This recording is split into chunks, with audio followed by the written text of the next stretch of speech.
여호와 하나님을 믿는 신앙으로 하나의 민족을 이루고 있었던 12지파 공동체의 결속력은 솔로몬의 죽음으로 급격히 와해되는 지경에 이르고 맙니다. 다윗과 솔로몬 시대에는 통일 왕국을 이루었지만 여전히 이스라엘은 지파 공동체 체제의 잔재가 남아 있었고, 강력한 통치자 솔로몬이 죽자 북쪽에 위치한 10지파는 중앙정부의 새 왕과 새로운 계약을 맺자고 요구하였습니다. 무거운 부역의 의무와 세금의 부담을 줄여달라는 겁니다.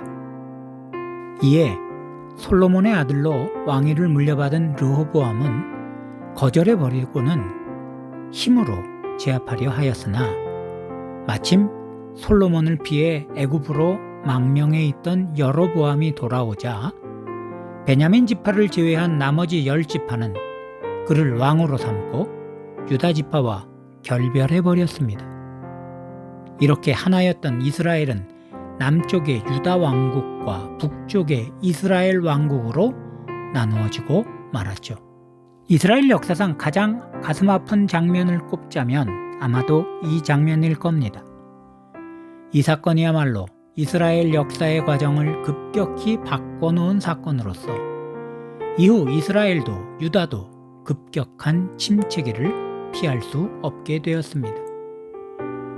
이스라엘에 속했던 지파들은 불과 200년 후에 이스라엘이 멸망함으로 역사 속에서 그 존재를 찾아볼 수 없게 되었고, 지금의 유대인들로 남아있는 유다의 백성들은 역사적으로 수많은 고통과 고난을 겪게 되었죠. 성경의 저자는 이 일이 종교적 분열로 말미암은 것이라는 데 관심을 둡니다. 북왕국의 왕이 된 여로보암이 베델과 단에 금송아지 신전을 짓고 그걸로 여호와 신앙을 대신하게 함으로 이스라엘은 민족적 뿐만 아니라 신앙적으로도 완전히 다른 길을 가게 되었고 말입니다. 나누어진 모든 것은 오로지 그리스도의 십자가로만 하나 될 수 있음을 기억하십시다. 이제 오늘 본문의 말씀을 귀 기울여 들어보시기 바랍니다. 12장. 르호보암이 세겜으로 갔으니 이는 온 이스라엘이 그를 왕으로 삼고자 하여 세겜에 이르렀음이더라. 느밧의 아들 여로보암이 전에 솔로몬 왕의 얼굴을 피하여 애굽으로 도망하여 있었더니 이제 그 소문을 듣고 여전히 애굽에 있는 중에 무리가 사람을 보내 그를 불렀더라.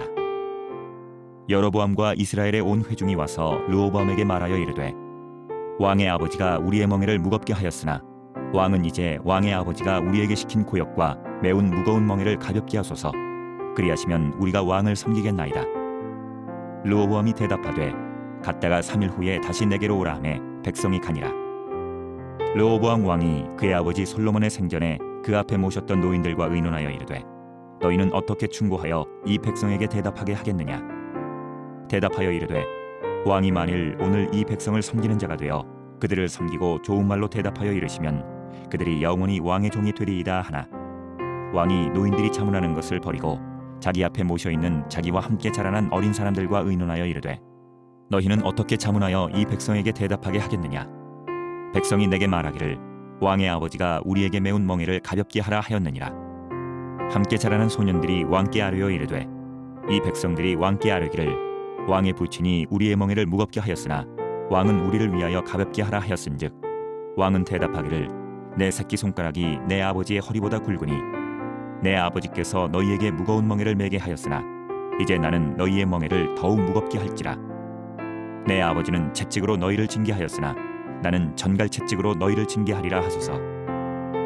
3일 만에 여로보암과 모든 백성이 르호보암에게 나아왔으니 이는 왕이 명령하여 이르기를 3일 만에 내게로 다시 오라 하였습니다.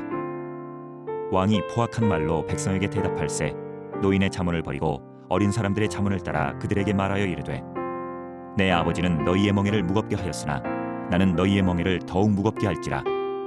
내 아버지는 채찍으로 너희를 징계하였으나 나는 전갈 채찍으로 너희를 징치하리라 하니라. 왕이 이같이 백성의 말을 듣지 아니하였으니 이 일은 여호와께로 말미암아 난 것이라.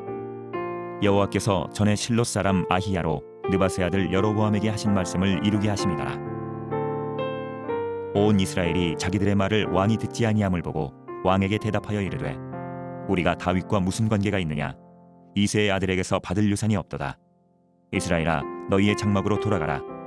다윗이여, 이제 너는 내 집이나 돌아보라 하고 이스라엘이 그 장막으로 돌아가니라.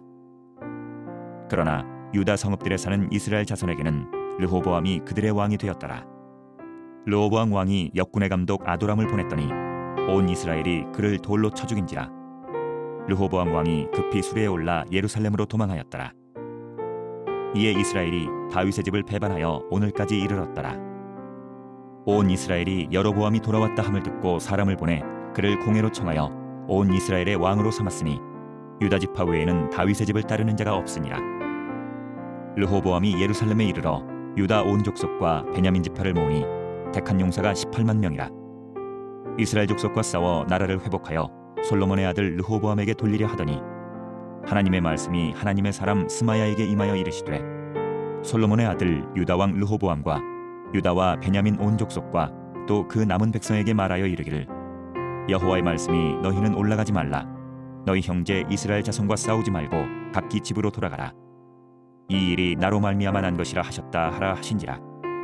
그들이 여호와의 말씀을 듣고 그 말씀을 따라 돌아갔더라. 여로보암이 에브라임 산지에 세겜을 건축하고 거기서 살며 또 거기서 나가서 분우엘을 건축하고 그의 마음에 스스로 이르기를 나라가 이제 다윗의 집으로 돌아가리로다. 만일 이 백성이 예루살렘에 있는 여호와의 성전에 제사를 드리고자 하여 올라가면 이 백성의 마음이 유다 왕 된 그들의 주 르호보암에게로 돌아가서 나를 죽이고 유다의 왕 르호보암에게로 돌아가리로다 하고 이에 계획하고 두 금송아지를 만들고 무리에게 말하기를 너희가 다시는 예루살렘에 올라갈 것이 없도다.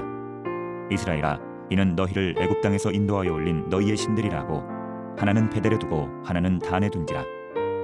이 일이 죄가 되었으니 이는 백성들이 단까지 가서 그 하나에게 경배함이더라.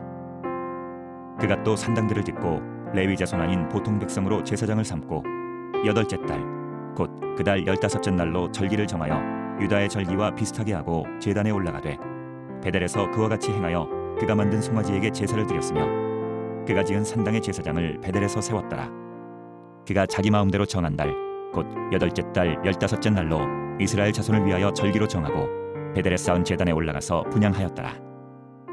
오늘 우리가 함께 드릴 기도의 제목입니다.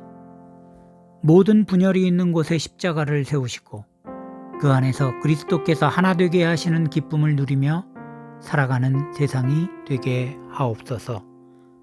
함께 기도드리겠습니다.